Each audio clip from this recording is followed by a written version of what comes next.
Again, thanks. I'm Scott Gibson with the RTC. On our data collection and reporting system, again, we're an MPO, and we have, unlike SWE and his 109 agencies, we only have 3, which is Reno, Sparks, and Washoe County.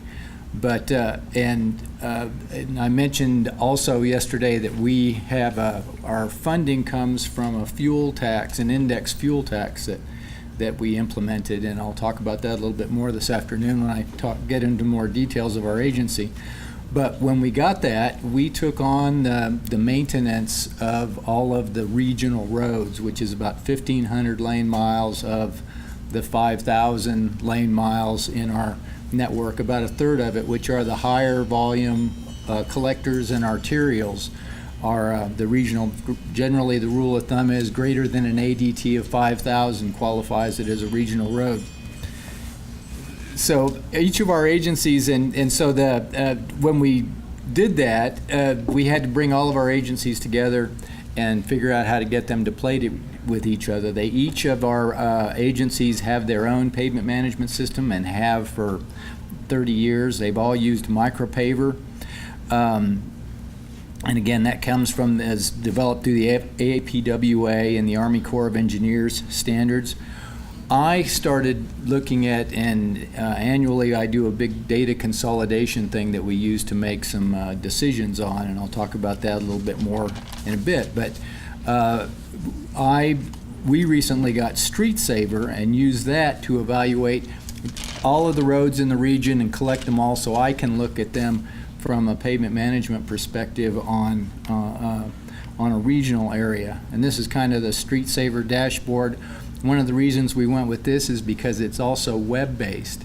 And so I can share this information, and each of our agencies are able to get into this system from any place and look at their data. The University of Nevada at Reno also has access to this, and a lot of the research and long-term performance stuff that they do, they just go in there and they get our updated data from this process. I also really like this is the dashboard that comes with that system, and so I can call this up at any time and it gives me a snapshot. If it's in between, if there isn't any new data that's been added on, it deteriorates. It looks at the performance curves and deteriorates stuff, so I can, and it's great to print this out and be able to take it to my bosses and talk about this is where we're at right now in our system, and it's pretty clear to them and easy for them to understand. So in terms of our project selection process, there were some integrated elements that we had to come to agreement with between each of our 3 agencies prior to getting this funding and us taking over. They didn't like to share their information at all. They didn't like the comparisons between them saying, well, Reno does this better and Sparks does. Washoe County was always way above the other agencies in terms of their management of their system. And so we had to come together in terms of how condition surveys were done. All of their technicians initially, we had we'd do what we'd call PMS powwows and go out and get all of their inspectors coordinated so that we got the same thing. And one of the key criteria that we had is that their PCIs from their data can't be more than 3 years old, or else that pavement section isn't eligible for funding. And that keeps the data fresh and current so we can make good decisions on it. And then we also had to come to agreement on what constituted an arterial collector and the different functional classes, and also agreement on what treatments were acceptable for each agency to use on their roadways. And slurry seals and microsurfacings and thin overlays and patchings were the tools that they all agreed were okay that we could implement on their roadways. So in terms of picking stuff up, a PCI from 0 to 50 qualifies a road for rehab, reconstruction. Generally at below 40, we get into more reconstruction, full depth reclamation kind of things. Preventive maintenance falls from 56 to 100, which is a little bit on the low side. But in our area, raveling distresses would bring down PCIs significantly. And the slurry seals and that type of thing were really good at fixing that, but they also had less. So the PCI can be pretty low, but the structural distress has to be less than 50%. less than 5%. And then we also have this, what we call corrective maintenance. And the idea behind that is to try and kind of get another 10 years of life out of a pavement, or to get things that are in the 45 to 55 range. And there's a variety of tools in there, from mixes of patching and thin overlays and slurries and microsurfacing and that kind of thing.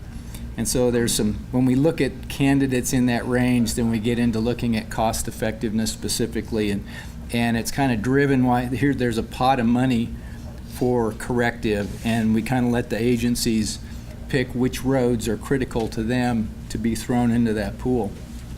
So again, the pavement preservation overview, this is kind of what we follow along, where we got the very cheap preventive maintenance treatments, the corrective, and then when you get to reconstruction and stuff, the dollars start to get really high.